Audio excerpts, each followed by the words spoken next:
The aim here is a short video to show how I import and post-process my images. Now, to start off, my images are put onto an external drive, and at the top here you can see I have a Toshiba external drive, which is designated drive E. I've created a directory called Photos, in which I've created a subdirectory GX9 for this particular camera, the Lumix GX9, subdirectory for my raw files by year 2022, a subdirectory for each day of shooting, so this is the 6th of January, and then I import the DCM and subsidiary files. What I have opened here is Adobe Bridge, and the reason I use Bridge is it's a very convenient package for doing preliminary culling. No editing, just culling. So if we look at these images, if I click that image and then press the space bar, I can then see the image full screen, and simply by using the control wheel of the mouse, I can scale in to check whether or not the image is sharp. Any images that are not sharp or have technical flaws, then I would delete them at this stage. So I can just scroll through these images using the keyboard and check them out. When I've got an image that I like, I can then simply double click this to invoke an external RAW converter. And I've set this up to use DXO Photolab 5. The reason for this is that I'm shooting micro four thirds, and DXO Lab has very good built-in deep prime noise removal, which is useful. And the other thing is that I'm using a kit lens, and DXO lens conversion correction routines are as good as any. So it works very well for me. So if I double click this, I will then open the Photolab, which I use for my raw editing. And here we have the window. I'm not going to go through the details of what I do with this here. What I will show is that the way I've got this set up is that I use the defaults such that DXO applies some conversions automatically, and one of those is the lens correction. So you'll see here there is a slight change in the dimensions of the image, because although I'm using a fairly wide zoom, I'm set on about 28mm for micro four thirds, which is about 56mm full frame. So not a lot of distortion here. Then what I would do is I will go to the deep prime and click on the image here. I click and export to application, and I've set this up to export to Adobe Photoshop CS5. And this is a version of Photoshop I have. It predates the subscription model. I've had it for over 10 years now. It still does what I want, so use it. I export as a TIFF 16-bit, so as much data as I can get as possible. And I've already done that. So if I open up Photoshop, we have the image in Photoshop. Now, again, this isn't a detailed, intended as a detailed tutorial on how to use Photoshop. But the one thing that I want to pick up on here is that I use the Nik Plugin suite, because it makes a lot of image adjustments with Photoshop very much easier. And the version I've got here is actually the version that Google had when it bought out Nik from the original publishers. And I actually bought this before Google made the routines free.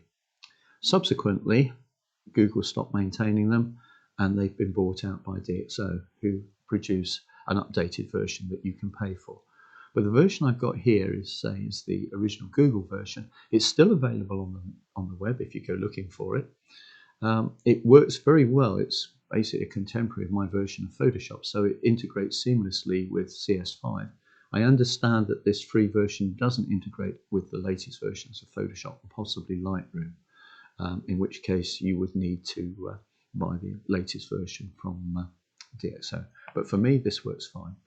So just to give you a quick idea, if I wanted to play around with tonal contrast, which is equivalent of Lightroom clarity, if you just click on this, it will open a new layer here, invoke the application. It asks me if I want to install the updates. I don't, because I'm quite happy with what I've got.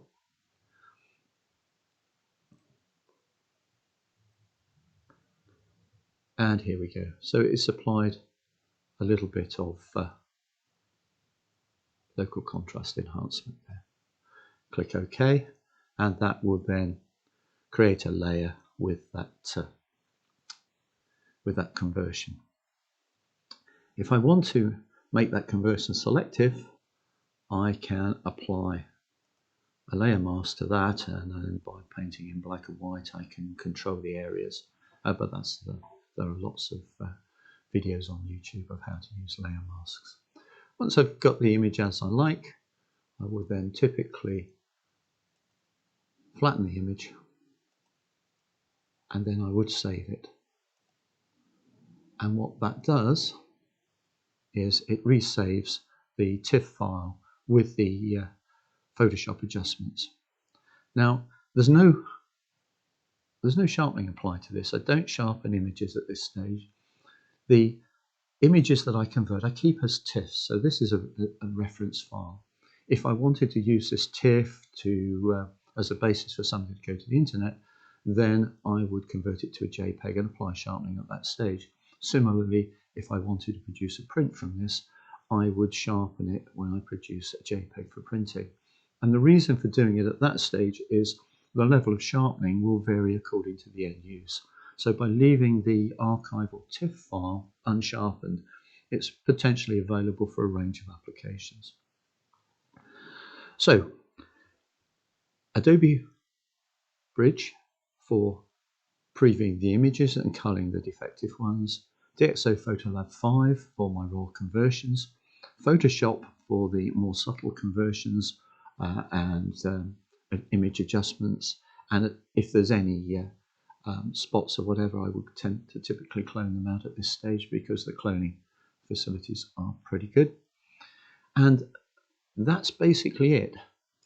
The image is now on my hard drive in the original folder. But what I also do is I have an early version of Lightroom. I can't use it for raw conversions because it predates the GX9 that I'm using here, so the raw converter that's built into my version of Lightroom won't recognize those files. But if I open Lightroom, take a second or two to open, this is Lightroom version 5.7, which is one of the last versions before Adobe switched to a subscription model.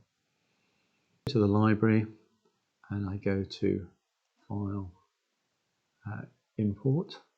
I can then go to the folder that I was working with. There we go.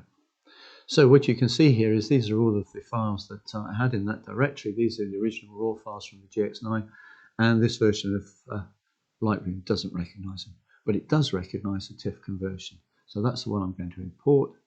So I uncheck all of these, just check the one I want and import it. Now go to develop.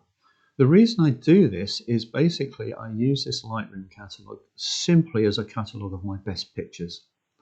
Because everything is saved in date order in individual folders, if I looked at this file and said, well, maybe there was another in that sequence that I might prefer at a later date, I know which directory it's in. I can go back to the original folder, look at it again with Bridge, and go through and process another file. Basically, I do this because I'm too lazy to rigorously keyword all of my pictures. So I create a relatively small catalogue of my best images so I can trace back. The only thing I do with this version of Lightroom is any cropping that I need to do, image conversion to JPEGs for printing or for web, and also if I apply a vignette I use it because the facilities provide vignette in here are adequate even though it's an early version. So at that stage I've basically finished my image. It's ready to go forward for whatever I want, print, web, so forth. So it might seem a fairly convoluted way of handling images, but it has some advantages given that I don't want to go for the Adobe subscription model. I ought to say I don't have a problem with that from a financial point of view from Adobe. It works fine, it just doesn't work for me. I don't want another monthly outgoing and rather control my expenditure. Plus, as I said earlier, for Micro Four Thirds cameras, the built-in noise reduction facilities and DXO make it an attractive option for my particular files. So that's how I handle files. And what I will do in subsequent videos is go through some examples on my daily shoots, picking up particular images, taking them through this workflow, and just showing you how I do it and what I end up with. It's not meant as a sales pitch for Micro Four Thirds, but because I use Micro Four Thirds quite a lot when I'm out walking, because I want a camera that will go in my pocket, I think it's probably helpful to show just what you can achieve with a relatively low level and a relatively cheap camera. So I hope you found this video interesting. Thanks for watching and goodbye.